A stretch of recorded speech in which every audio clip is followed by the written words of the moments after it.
Where does Bernie Sanders come down on this issue? Bernie Sanders says, turn that thing off. Y'all know Bernie, right? He's our junior senator in D.C.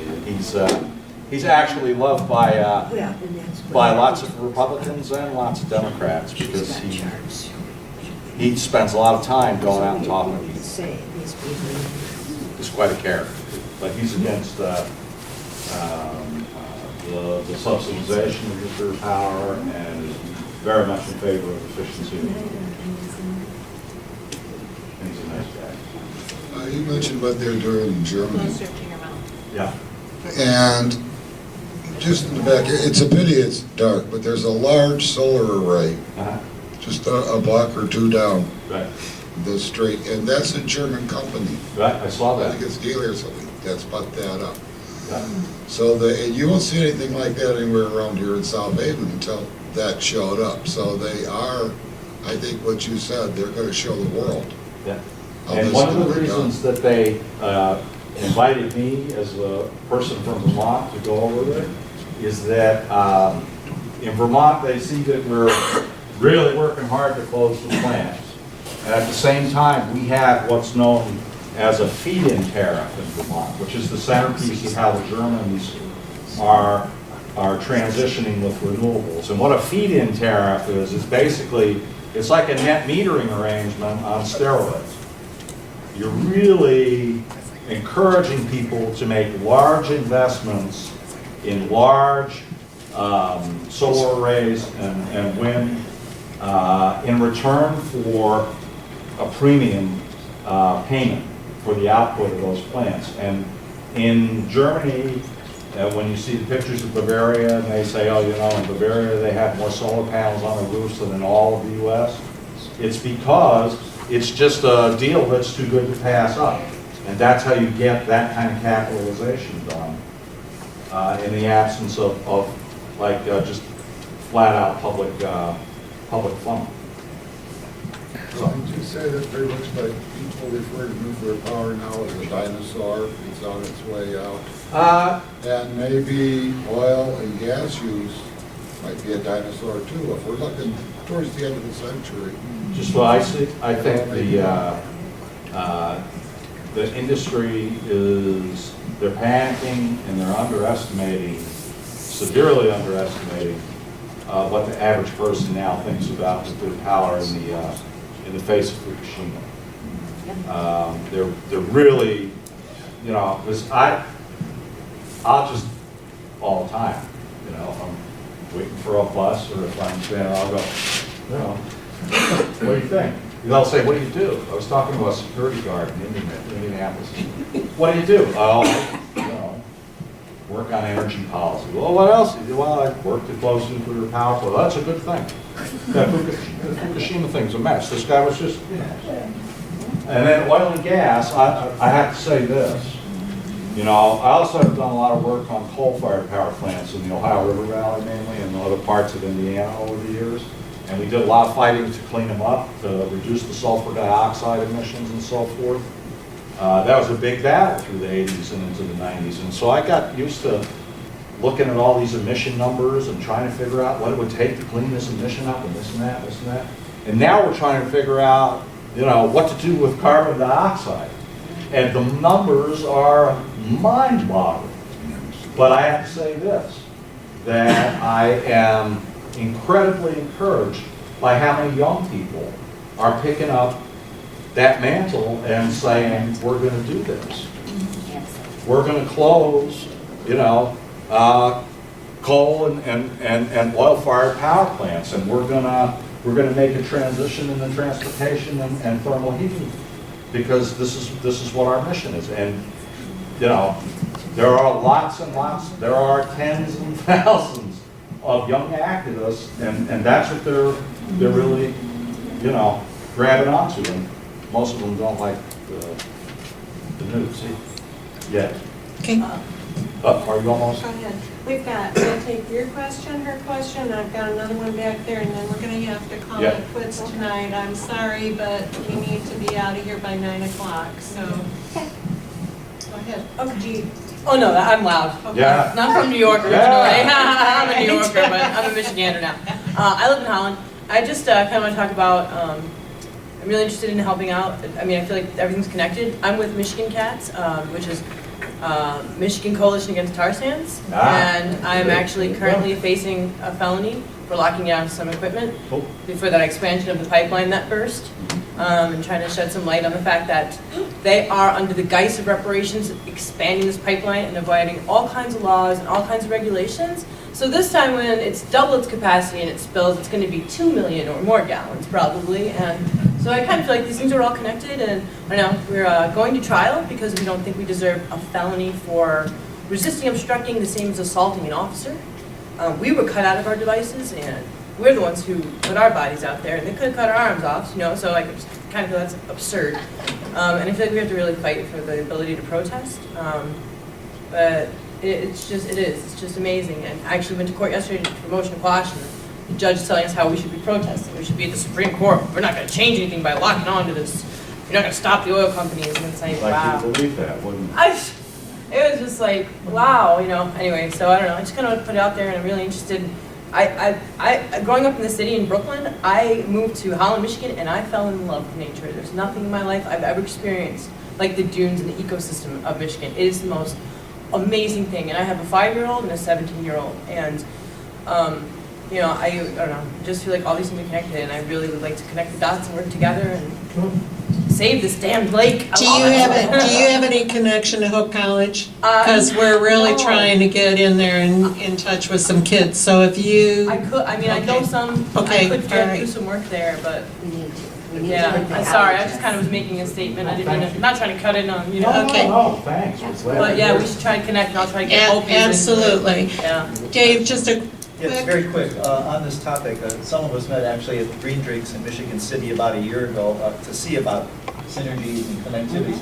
Just yesterday, there was a piece in the trade press that Toshiba is working on a small modular reactor that will be used in Alberta to work on the tar sands and distill out some of the stuff there. So that is the connection between nuclear and between tar sands. It's not this movement, that movement, and that one. We're all getting screwed. It's just a matter of how big is the screwdriver, and we really have to come together. And it's not even connecting the dots. It's a dot. Yeah, it It's a is. big It blob. is. It is. Thank you.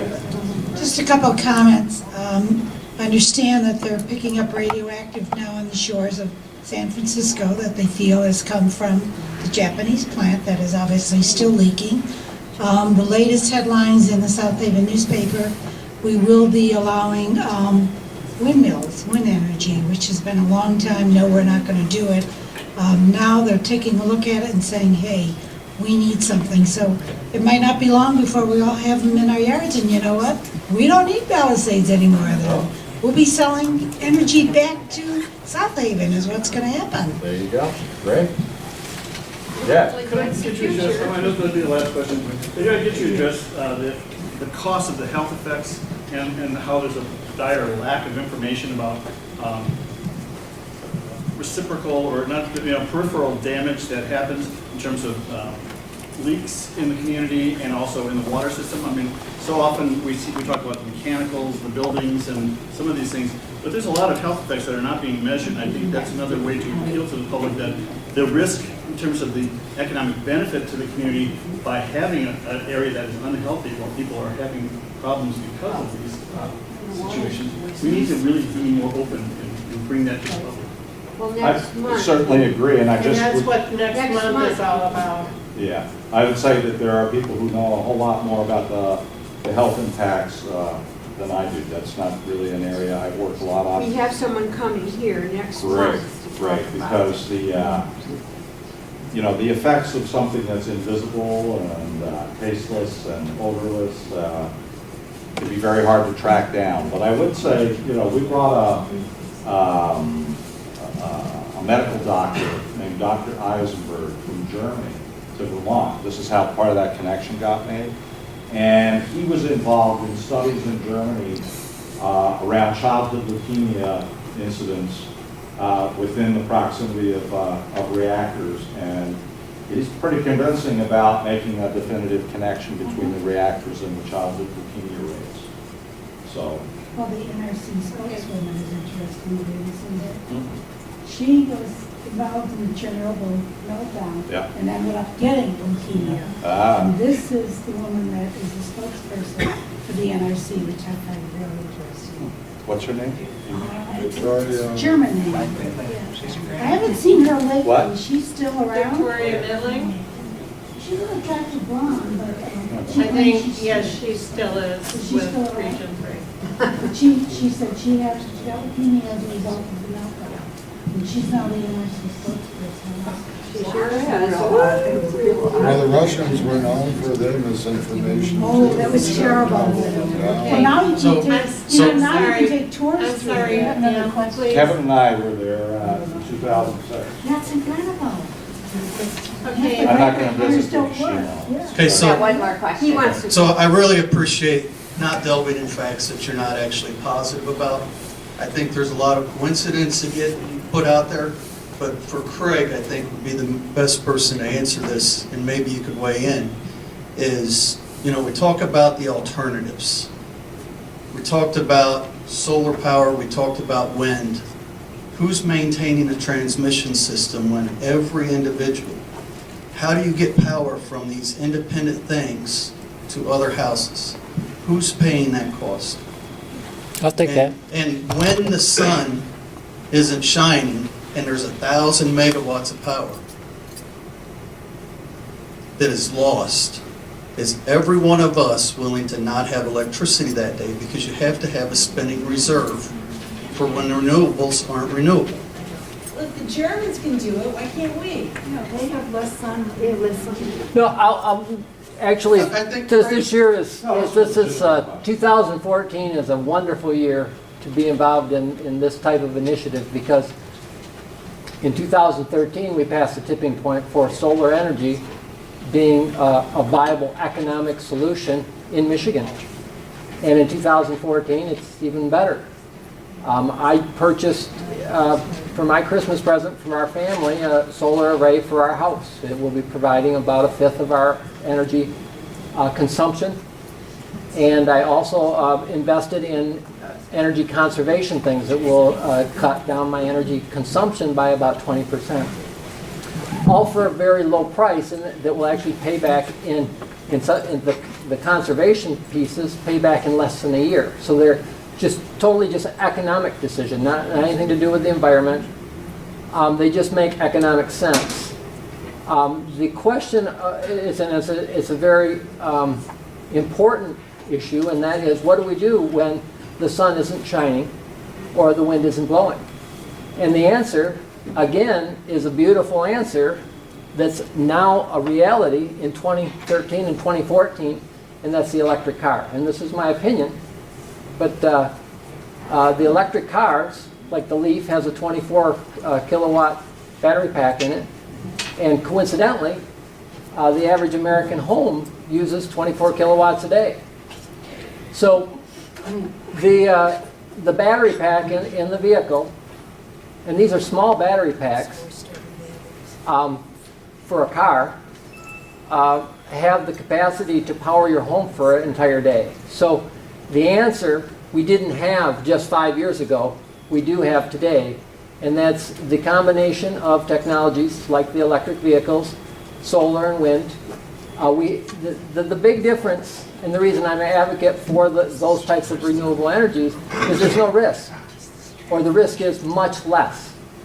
And so we haven't, it's economic, it makes financial sense, and it has much less risk. And when my solar panels get blown down, it doesn't take out my neighbor.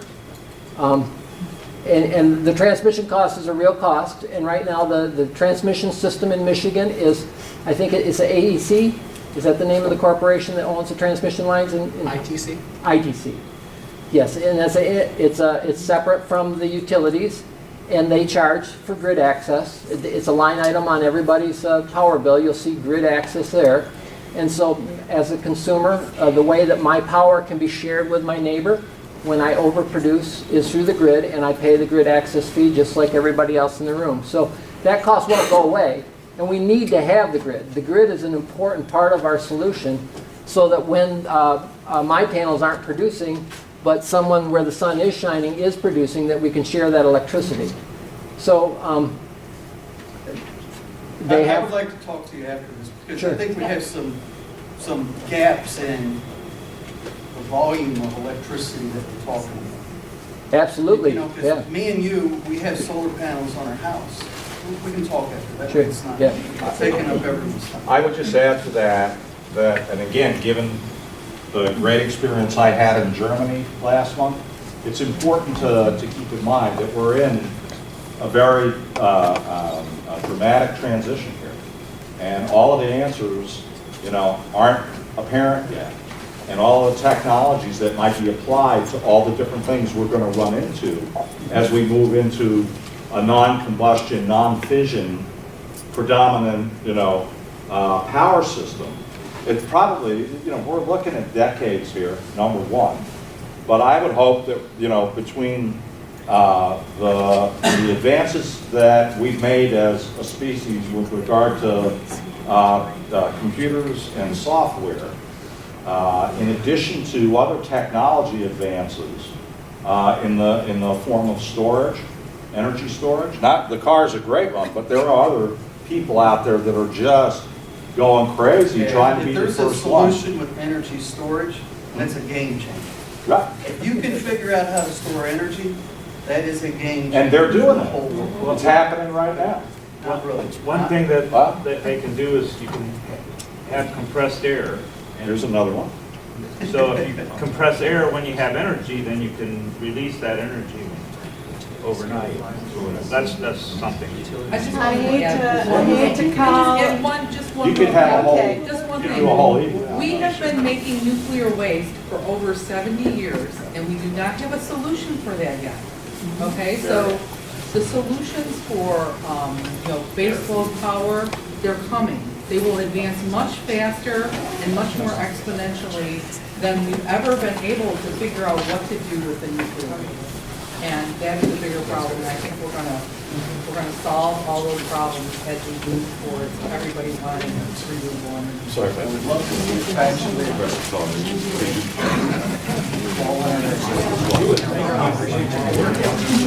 I know.